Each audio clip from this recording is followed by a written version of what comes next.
Hello and welcome to the Walk-Off, everybody. I'm Scott Belford, joined as always by the best co-host in the biz, Adam Mack, and we have a doozy of a show for you today. In fact, just earlier this morning, we got to sit down and chat with Kaitlyn McGrath of The Athletic and dove into all things Blue Jays. We talk Tommy John surgery and the craziness that is the Tampa Bay Rays in the last few years. We get into Bo Bichette and just some of the roster moves that look apparent as guys are coming back off the IL here. Bo Bichette, Trevor Richards, and of course Kevin Kiermaier, to name a few. Nice. Yes. So before we get into this, though, I do wish to really quickly just kind of send out, for lack of a better term, thoughts and prayers, I guess, for everyone in the Okanagan area, Kelowna. Very scary stuff with the fires there. I know my mom and your brother have both been evacuated out of Kelowna, which sucks. I know we've got lots of listeners there, so I really hope that all of your stuff is good and that you folks are safe and everything is fine. John Dick, Patreon member out in Kelowna. I just know there's so many of the grounds crew out that way, so not much we can do except our fingers are crossed and thoughts are with you. So, yeah, statistically, Ontario, of course, leads the way for provinces as for our demographic, but BC is number 2. Alberta, yes, it is number 3, yeah. And then the rest of you folks from there. And then the rest of the folks. The rest of the folks. Yeah, so hope everyone there is all right, and we'll leave it at that. Quick tease here too for September 10th, as that date is approaching ever closer. And I know it's a bummer, Adam, that you can't make it that day, but we're laying some groundwork here for when we go out in the spring, you and I. Baseball Town live at the Comedy Bar, Danforth, the East End there. It is going to be a doozy of a show. We have Jay Jackson of the Blue Jays coming down. Yes, this is an if. He is still in that bullpen. He damn well better be. I mean, if you look at his numbers. We've got Blake Murphy, friend of the show. Of course, Blake runs Jays Talk Plus on Sportsnet and on the Fan 590 in Toronto. And we've got Julia Cruz of MLB.com. We've got Baseball Jen, our long toss veteran. And we've got Johnny G of Gate 14, kind of the new king of Toronto Blue Jays podcasts. So it's going to be a really fun long toss. We, of course, are going to put that out for everyone to view online, but the only way that you can participate, the only way that you can actually, like you do in the chat normally, get your questions in and add to the conversation is to be there live. It's going to be very interactive. We're doing the full 2-hour long toss. Again, tickets are on sale right now. We'll put that into the comment section here so you can grab that easily. Spread the word. All sorts of Blue Jays giveaways, all sorts of stuff. It's going to be really cool. We've never done anything quite like this with like the long toss, so I mean, I'm a little nervous about it, but come out and let's see where this goes. It should be fun. Okay, enough of all the housekeeping, all the well wishes, all that sort of stuff. Let's get into 3 studs and a dud. Mr. Mack, you spent the morning combing over stats and stuff and figuring out which Blue Jays were studs and which was a dud. This little segment of yours, buddy, I get people talking to me about it all the time. Hey, there you go. It's kind of it's good, man. We've been doing this since April. Nice. It's the best idea I've ripped off from John Boy. So yeah, well, you put your own spin on it. Put my own spin on it. There you go. All right, 3 studs and a dud. Honorable mention to Mr. Jordan Hicks this week. The spicy pepper himself with the hot stuff. A guy that throws 150 miles an hour. Control issues, I think, is his only Achilles heel, really. Reasonable to be concerned about, right? That was my biggest, as long as he can hit the strike zone and he isn't walking a bunch of guys. He's been good since coming over as far as the control goes. This week, 2 innings pitched. He did give up a hit and a 1 earned run, but he got 4 strikeouts and 0 walks. So, and filled in admirably for Jordan Romano our Yes. other Jordan in the back end of that bullpen. And it definitely opened my eyes to what a great closer Jordan Romano is. I know that I'm probably going to get some pushback in the comments by even mentioning that, but I think he's one of the best. And, you know, if you look down the roster of guys available to close out games, I think he's the tops in this bullpen. I liked what Hicks did, but I just feel better with Jordan Romano coming out of there. Yeah, I'm with you. Jordan Romano is not a perfect closer, but there's what, Nope. 3 of them in baseball? Yeah. Like, so. And even those 3 perfect closers still blow saves. Yeah. All right. Stud number 3 this week, believe it or not, Cavan Biggio. Hey, the big man, our 5-hole hitter.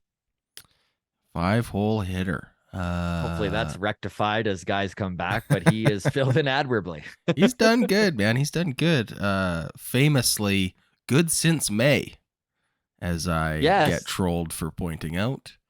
That's selective stats. Anyways, Cavan Biggio, 6 for 15 this week, 4 walks, and of course that infamous game-winning hit by pitch RBI. Well, I guess it wasn't a walk-off, but it was the go-ahead run. Hit by pitch. I've never been as excited for a man not to move his foot as I was. Was he ever a statue, hey?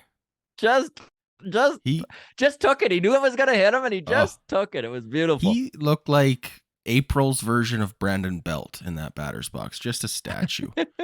I think right after that happened, I wasn't on my phone, but a short time later I checked and I go, oh, this makes sense. You texted me Espinal would have swung. And I was like, what?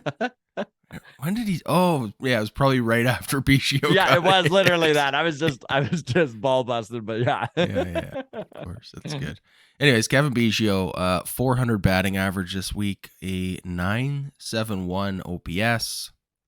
Cavan Biggio, competent. So Mark D from Twitter, competent plus. I'm going to say competent plus for competent plus, Biggio. and I like that little asterisk there because he has been competent plus. Mark D from Twitter as well as Jamie both DM me because they had both been on Mailbag earlier in the year, pulling their hair out, screaming about Cavan and what why is he in the lineup? And both of them are like, you know what? I'm kind of glad Cavan's on the team still, and he's made us eat our words. So that's kind of cool. He's doing well enough to even have the detractors be like, he's been good. There you go. Number 2, offensive juggernaut himself, Daulton Varsho. Hey, Daulton V has been looking much better at the plate, hasn't he? Yeah, 4 for 16 this week, so just a 250 batting average, but 2 home runs, 7 RBIs this week. Good for an OPS of 1,021. So for a team that has struggled with RISP, well, you know nice to see some guys driving runs in.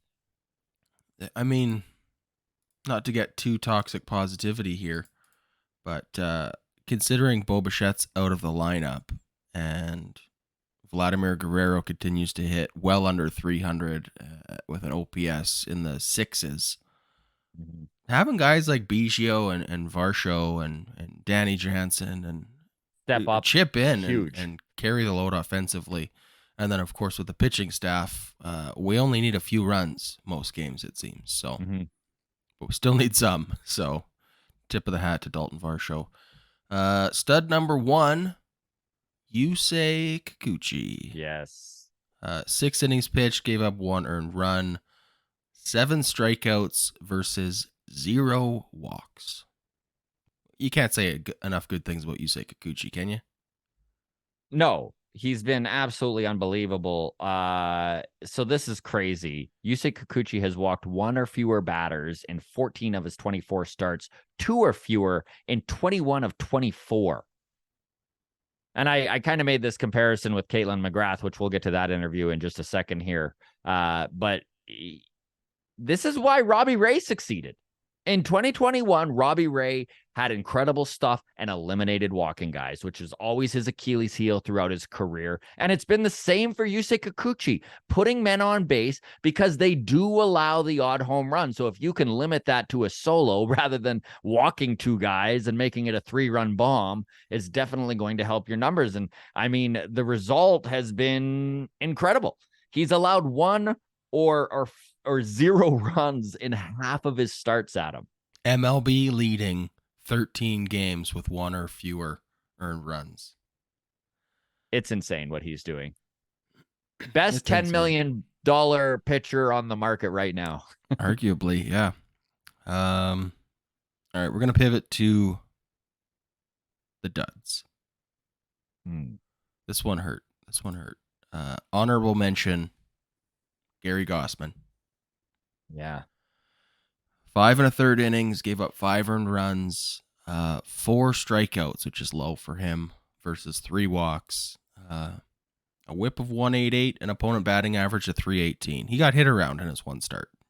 It doesn't happen often, but the only time this team puts up runs for him, they've done it like 3 times this year, and all 3 times they've put up runs for him, he's allowed 5 runs.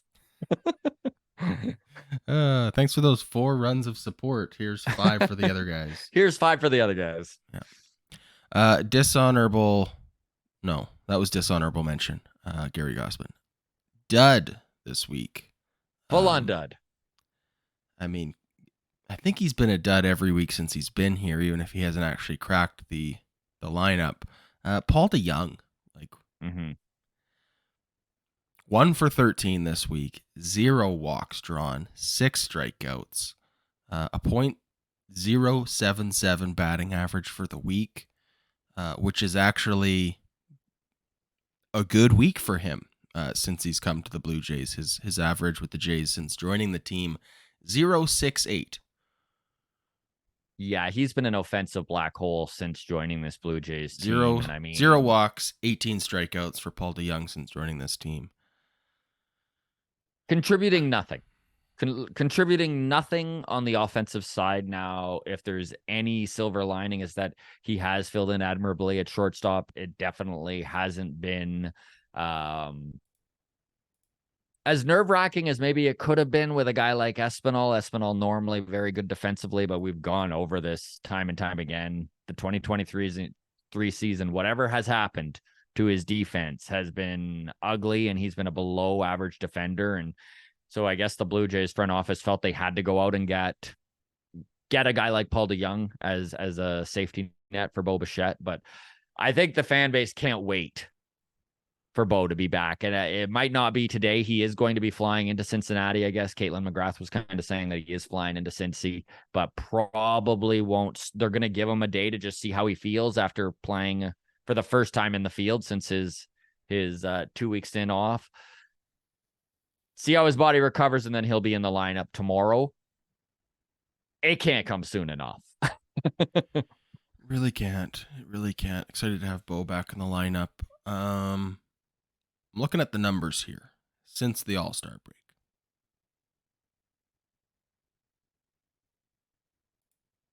Pitching wise.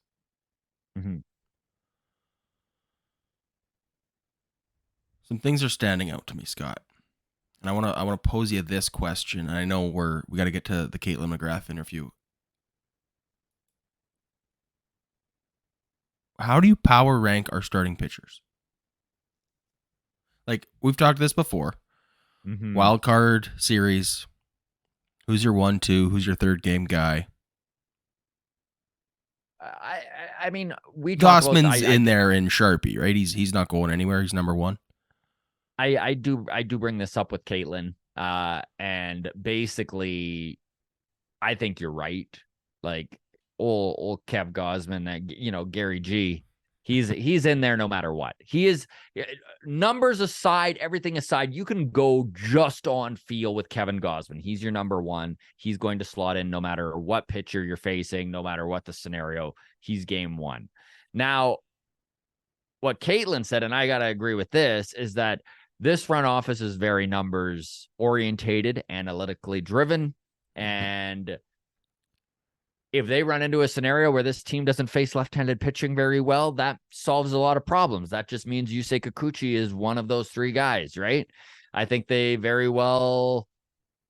It could be Barrios, the odd man out in a wild card series, if that's the case, because they went out and got Chris Bassett. They paid $63 million for him for his playoff experience, even though it didn't really pan out last year with the Mets.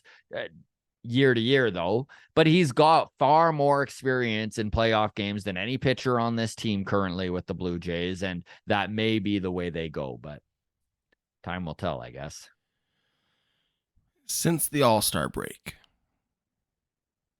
Jose Barrios, who all year we've said he's having a bounce back season, he's looking good. Since the All-Star break, he's got 5 starts, 4.29 ERA, and a whip of 1.52. 6 walks versus 18 strikeouts. That's the worst of our starting pitchers. Wild. Alek Manoah has a whip of 1.43.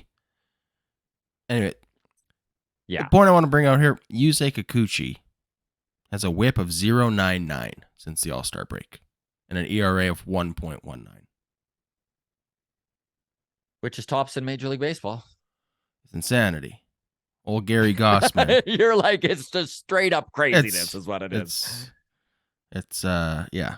Gary Gossman, ERA since the All-Star break, 4.08 and a whip of 1.29 with an opponent batting average of 264 against him. Yeah. Unreal. It's crazy to me that Yusei Kikuchi is the second, like, it is. He's pitched himself into a wild card game 2 possible elimination game role. No one saw it coming, man. No one saw it coming. Although, and folks listening right now, this gets way more in depth with Kaitlyn. It's really great. She dives into Yusei Kikuchi, and we talk all of this stuff. I mean, we're not, honestly, we didn't step on much, but yeah, it's a great interview. I just also, last thing I want to get to before we go, Hyun-Jin Ryu, since coming back from injury, has also, I'm sure you touched on this with Kaitlyn as well. Nope. 2.57 wide open. Let's 2.57 ERA in his 3 starts since coming back. 4 walks versus 8 strikeouts. Good for a whip of 1.07. Dude, and I've been saying this since he came back, and I don't know what it is. It's a feeling. It's just in my gut. I'm just like, this dude is going to contribute far more than anyone saw him contributing. And imagine Hyun-Jin Ryu becoming a part of the playoff conversation. Like, I don't want to put too much pressure on a guy coming off Tommy John surgery that went 420 days without pitching in the big leagues. But buddy, he looks good. And man, with how crisp his breaking stuff has been, like, he hasn't pitched. He's in mid-season form. I'm very excited about him. Hey, going into the trade deadline, we needed another starting pitcher, right? And we had one sitting out there in the pantry all along. I hope this holds up. Well, he's got another. That's right. We have Lucas Giolito at home, everybody. Yeah. Oh, those poor Angels. Anyways, just been it's been good. We're 20 minutes deep into this though, so let's get to Kaitlyn. Yeah, we'll leave it at that. Thanks, everybody. Enjoy the interview. Cheers.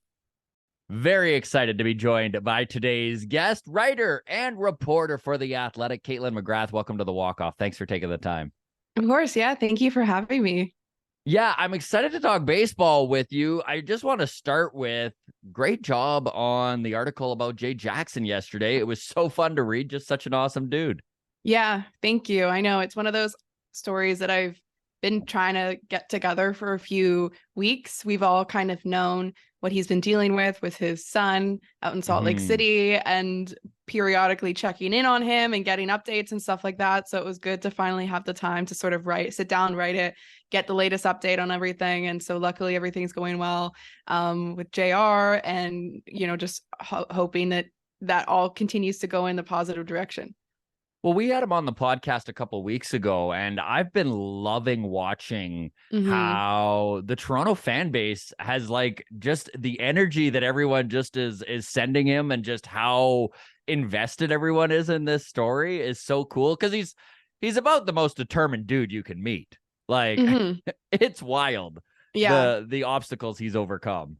For sure. And like that was the one thing that he mentioned to me too, in the sense that like he's talked about how great the Blue Jays organization in general has been in terms of supporting him and his family, but he also mentioned like the fan support that he's received and just the overwhelming well wishes and messages that he's got from fans. He's definitely very grateful for that. So yeah, it's been awesome to see. I feel like this Blue Jays team, for as frustrating maybe as sometimes they're for fans and the things that they have going on with the team, I think that there's also just like so many great stories on the team this year, especially on the pitching side. I feel like that's been, when you look at like the rotation, Barrios, Kikuchi, Ryu, and then like so many guys in the bullpen having great seasons and kind of just emerging. It's been a season where you're seeing a lot of individual success, and you're just hoping for the last 6 weeks that it all sort of coalesces and creates a successful run for the team here down the stretch. Truly. Great examples would be Tim Meza and Trevor Richards, just bullpen pieces. I mean, Jay Jackson's in that list too, right? Bullpen pieces that who saw them coming to where they're at right now? Like exactly. Nobody. Yeah. And like, Meza's been sort of a guy for them for so long. But out of nowhere, almost, he's having this elite year. He's probably one of the best left-handed relievers in all of baseball. Doesn't get the attention or the credit for that because he's sort of an unassuming guy. And I just think lefty relievers that are not closers just don't stand out as much. And then, Trevor Richards has been a great story as well. I'm actually writing a story about him right now that'll come out fairly soon, because hopefully he's coming off the IL. Whether it's today or tomorrow, it should be very soon. So he's been another great story too. He's, different than Jay Jackson, but similar in the sense that they have unique paths to the major leagues. And it's been a fun year to be around the team. Again, I understand that there's been some things that haven't gone so well, and I'm sure we'll get into that, but it's been, I've liked the individual stories that I've gotten to dive into this year. This Philly series that they just finished up really sums up how most fans feel about this season, I think. So they had a couple days off, right? The Blue Jays won Tuesday in a very entertaining pitching duel between Yusei Kikuchi and Zach Wheeler. I was watching it with a buddy, and I even turned to him after the game, and I was like, you know what? I'm feeling good about this team. That was a win they had to have, and they won it in such a great way. And then Wednesday happened, which, again, sums up this season. But if you just kind of dial the microscope back a little bit, this team has survived quite admirably the last 15 days without their best offensive cog, right? Like Bo Bichette has been out the last couple of weeks, as well as some other really important regulars like Kiermaier and Richards, and up until a couple days ago, even Jordan Romano missing time. Do you think that this team going 8-6 without Bo, like, should Jays fans, we should take that as a win? Probably, like there's probably a game or two in there that you would have liked to have, and maybe if Bo had been in the lineup you would have, but at the same time it wasn't just Bo. Like you said, you were missing a lot of key guys, and you got great performances from the bullpen when you didn't have your best or your closer and one of your best relievers. You lost Kiermaier, and guys stepped up in that regard. So I think it could have been a lot worse without Bo. They maintained a playoff spot. I know it's very close right now with Seattle. I think Seattle's just a half game back at this point on Friday, but it could have been worse. And the thing is, like, it also could have been worse with Bo. I think he's made a fairly quick recovery, probably best case scenario in terms of looking how much time he ends up missing.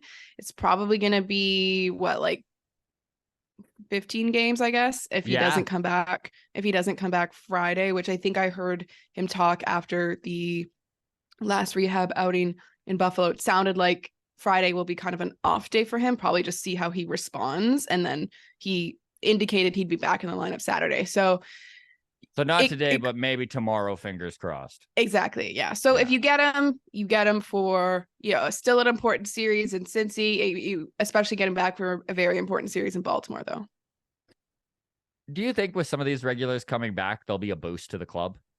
I actually think so. I mean, you never know with baseball, anything can happen. But you talk about getting trade acquisitions sometimes can be a boost. And I think this lineup probably feels okay about how they handled things without Bo. And then all of a sudden he comes back in your lineup and all signs suggest he's picking up where he left off, the way that he was hitting the ball in Buffalo. I understand it's AAA, but still the way that he was hitting all season, he looks like he's going to come back and just be able to hit the ground running, which I think can help the lineup a lot, because it's just a guy that is on base for you all the time. He's moving guys along, especially with the way that Whit Merrifield's hitting at the top of the lineup. I just think it can be a boost. I think, again, going back to what I was saying earlier, I think the fact that they've avoided the worst case scenario with him, he's such an important part of the team too, not just his performance, but he's such a quiet, encouraging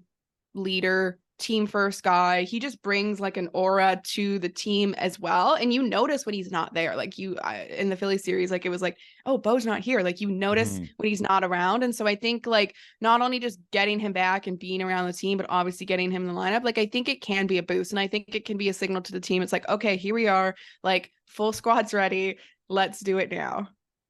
It's kind of a place where the Jays haven't been in a while, in that there's a lot of depth on this team. Is there any word on, there's a roster crunch going on, a legit roster crunch? We've got the great story that was Davis Schneider. Nathan Lucas is sitting on the bench right now. Jay Jackson, who has had, we just talked about what an incredible boost he's been and what a great story he's been. And he's on the bubble. Is there any word on this roster crunch and who we might see go down for Kiermaier, Richards, and Bo? Yeah, I think Bowden Francis is still in the bullpen right now, so he might be the move for Richards. And then I think the bigger mystery will be when Chad Green comes back, what are you going to do with the bullpen then? And we are getting pretty close now to September 1st, though. And so when Chad Green comes back feels a little bit fluid at this point, because he was really on track, seemed like it was coming. And then he obviously had that little setback with getting hit in the head with the ball, having to go on the concussion protocol. He's recovered from that. He's back to pitching, but there's still, I think, a few final steps that he needs to check off in terms of completing his rehab from Tommy John, one of which I believe is wanting to get in on back-to-back days. So maybe we're still days, a week out from seeing Chad Green, just speculating there. But this was actually a question I was going to ask you, so I love hearing this, because like you mentioned, it was looking like he might come back before September. If you had to guess, are you thinking September 1st is probably just the easiest for everyone? Well, that's the thing. I wonder, can the Blue Jays just sit on it, wait till September 1st, and then you don't have to send anyone down? That would probably be easy, but I don't know if they want him back sooner than that, which is possible. Right. Maybe they could also time it so that they bring him back, and then by the time the guy is eligible to come back to the majors and be recalled again, it is September 1st. So whether it's someone like Jay Jackson or even, Genesis Cabrera, I think, is the other guy that might have options. So you could send him down in theory, and then you could time it so that by September 1st, you can call them back up. The other thing, in terms of Bo and Kiermaier, their corresponding moves, it's probably Nathan Lucas and Davis Schneider, just because those are the guys that, have the options, have recently been in AAA. I think the good news with them is that you can give them the message of you'll probably be back in September. We're going to, Lucas and Davis Schneider both bring different things. So, maybe it's we'll see you soon. You're going to have an impact in September. We're going to call you up. I don't know who they're going to go with their extra guy. Maybe they try and do both depending on matchups and series. You could probably see them call up, Nathan Lucas for a few series. And then maybe if they feel like they need his bat, and then do a different series for Davis Schneider. I think that's the nice thing about September coming, is that both those guys, you can sort of tell them that they will be back sooner than later. And, they're probably looking at even being part of a taxi squad or something in the postseason, assuming the Blue Jays get there. with the roster crunch. And I love what we've seen even out of Nathan Lucas. But I mean, Davis Schneider was such a fun story to watch there in Boston. 2024 is probably when we see Addison Barger with this kind of roster crunch. Or, I mean, as long as there's not any injuries, knock on all the wood in the world, obviously. Yeah, I would sense that, just because I think that in September, like it's one thing, like when it used to be like you could bring up 40 guys, of course we would have seen him, right? But And it's Tampa actually Bay ruined that for everybody.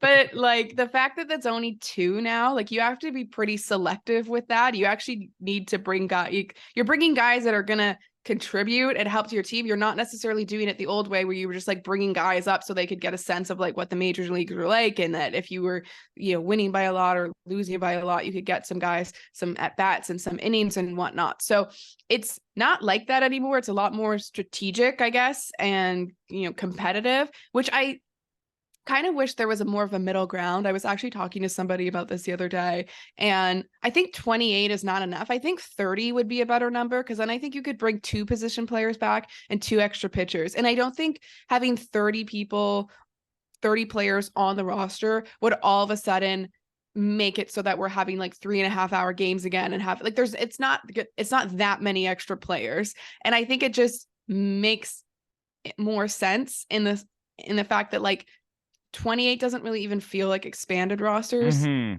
And I think 2 and 2 just feels right. Like 1 and 1 is fine, I guess. But then if you're a team like the Blue Jays, like you're still left with like kind of a tough decision. And I think that even if you're a non-competitive team, getting 2 extra guys a little bit of reps at the end of September would just be nice. And I don't think 30 would be overwhelming. Like 40 was too much. 40 was a lot. 40 was like, why are we doing this? But I don't know. I just like, that's my thing. I wish that it would be 2 and 2, because I think that is just a better number, gives you the sense that you have expanded rosters, gives 2 extra guys a little bit of time to get into the major leagues possibly, without like it feeling like, oh, it's, you know, crazy wacky baseball with so many players.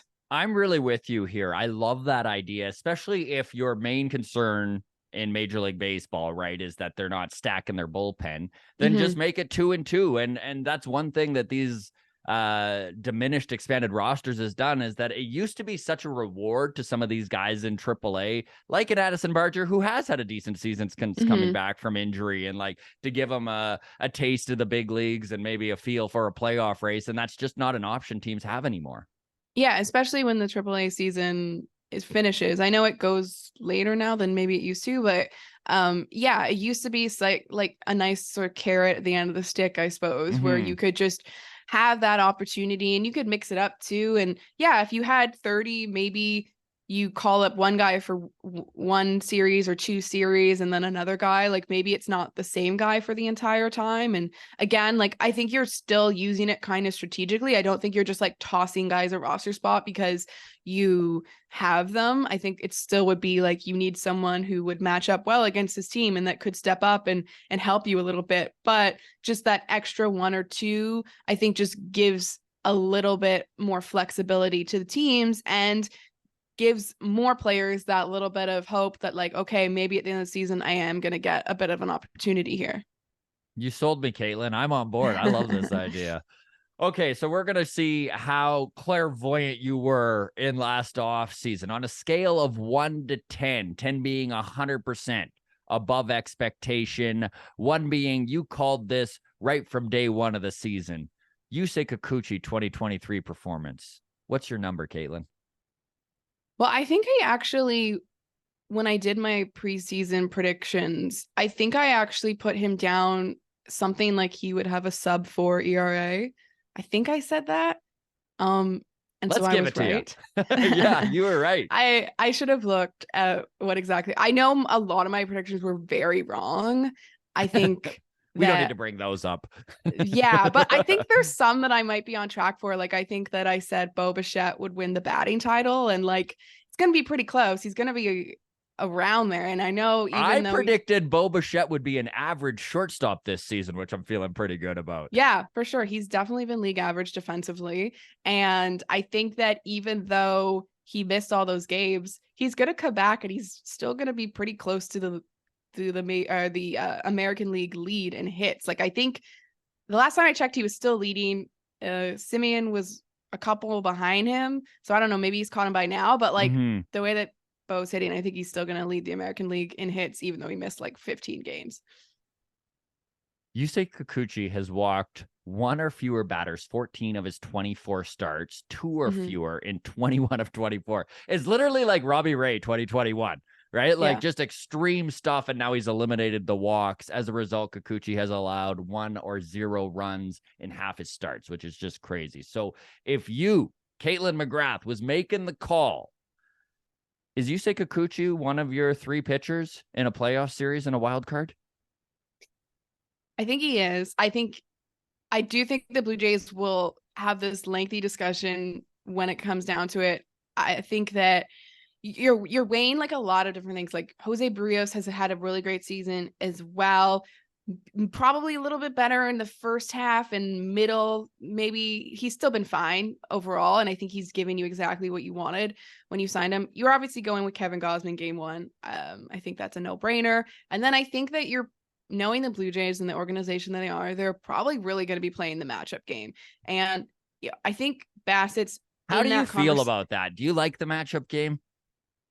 I mean, I think it in today's baseball world, it makes sense. And I mean, I think if there's overwhelming evidence that a team is better or worse against a certain type of pitcher, you want to use that information. Now, like, I wouldn't say if a team, let's say, couldn't hit lefties or whatever, yeah, that's going to give Kikuchi a leg up. Like that probably inserts him into the conversation.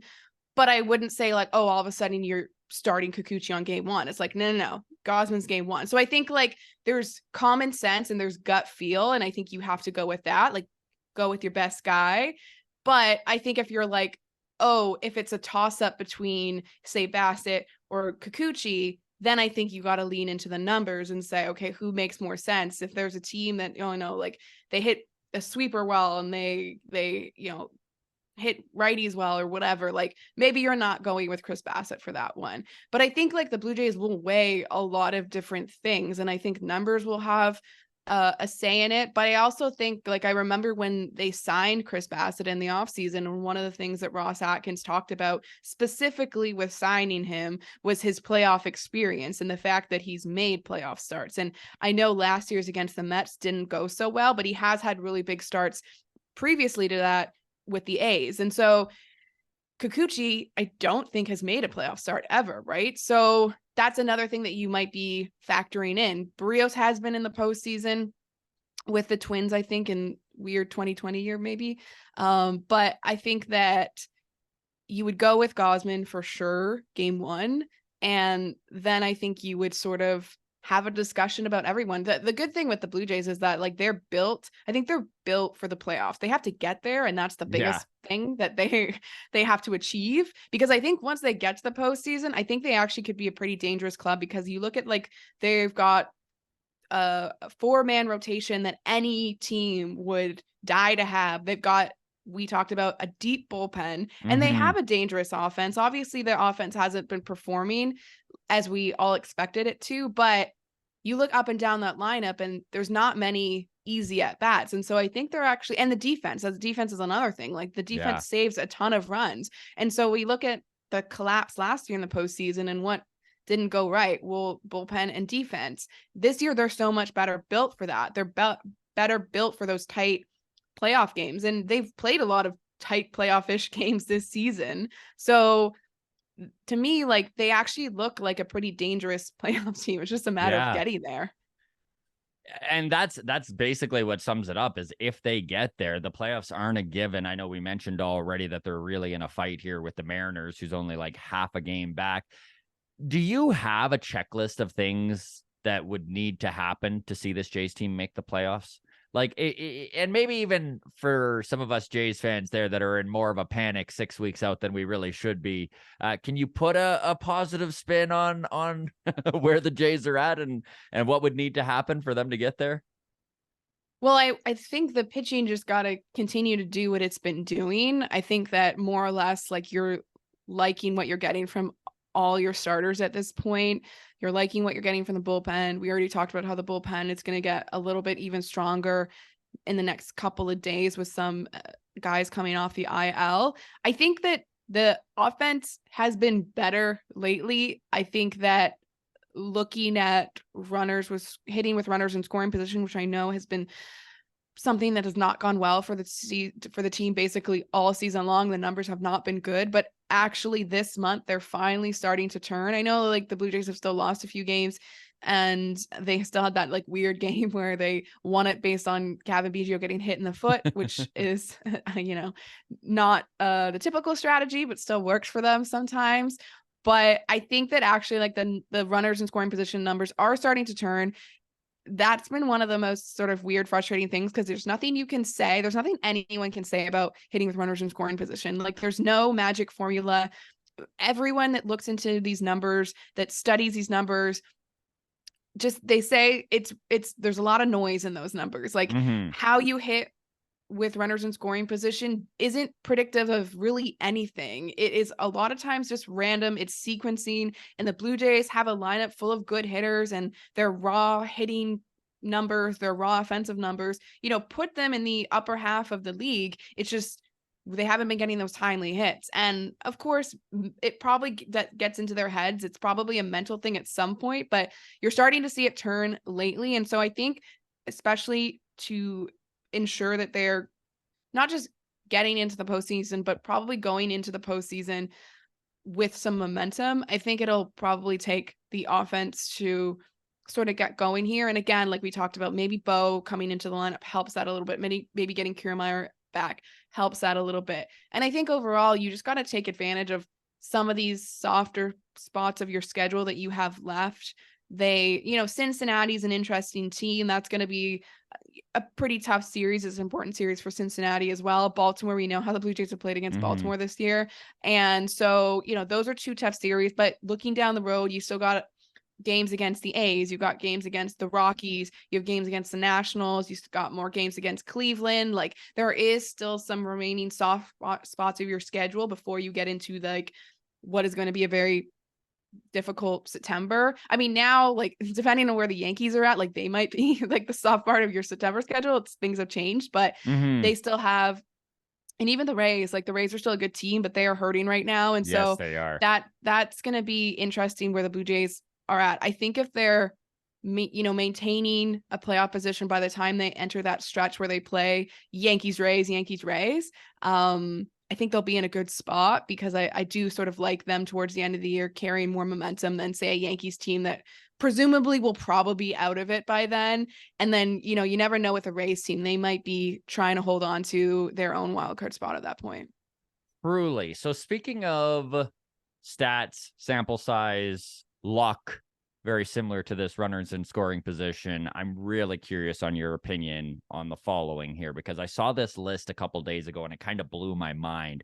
So these are the Tampa Bay Rays pitchers to undergo Tommy John surgery since 2020. Shane McClanahan, Jeffrey Springs, Drew Rasmussen, Shane Baz, Brendan McKay, Jalen Beeks, Yanni Chirinos, Andrew Kittredge, and Nick Anderson. And Nick Anderson didn't undergo Tommy John surgery, but he tore his UCL, so we're going to throw him in there. Comparing to the Blue Jays, they've had Ryu, Ken Giles, and Kirby Yates. And there's even an argument that we could get away with not counting Kirby Yates in that, which would put it at a 10-2 Tommy John surgeries raised to Blue Jays. Is this luck in your opinion? Well, I don't know. I mean, the Rays have it's a bit of a red flag, right?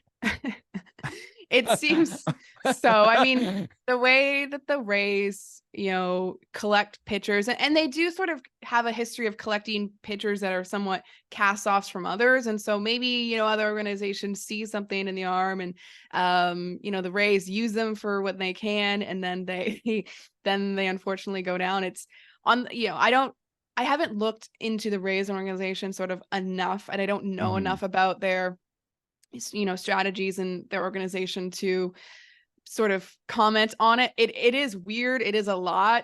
There's probably some mix of coincidence in there. But at the same time, like it is so stark. many. It is a lot. It is a lot. I mean, even if you go back to the Blue Jays, like there's not that many before. Like I remember Tim Meza, but that was probably 2019, right? So I don't like, that's the thing. I don't remember covering that many guys that have had Tommy John in my time covering the Blue Jays. Like It's wild. The Rays are still where they're at. Like you read that list and you're like, oh my God, how are they still fielding a pitching staff? Well, it's incredible like that they have been able to weather it this year.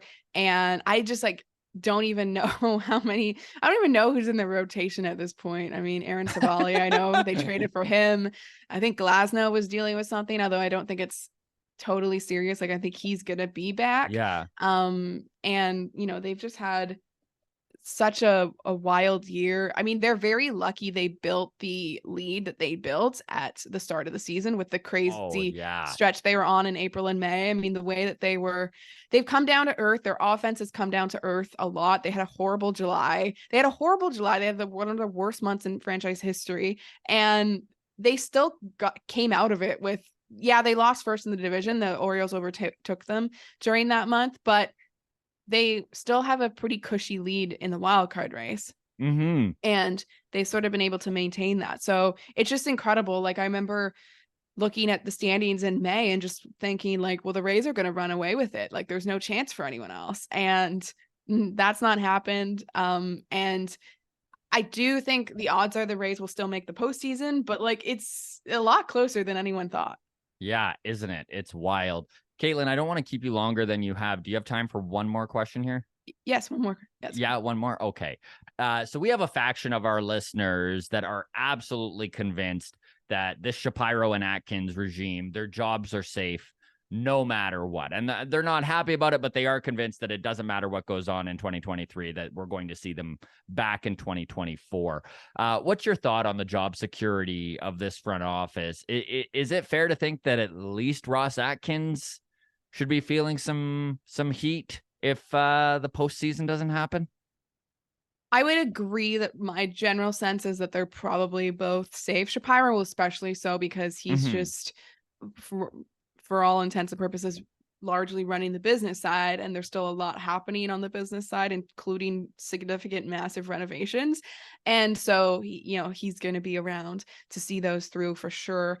And with Ross, I think that yes, there's more pressure on him now to make the most of this competitive window that they have.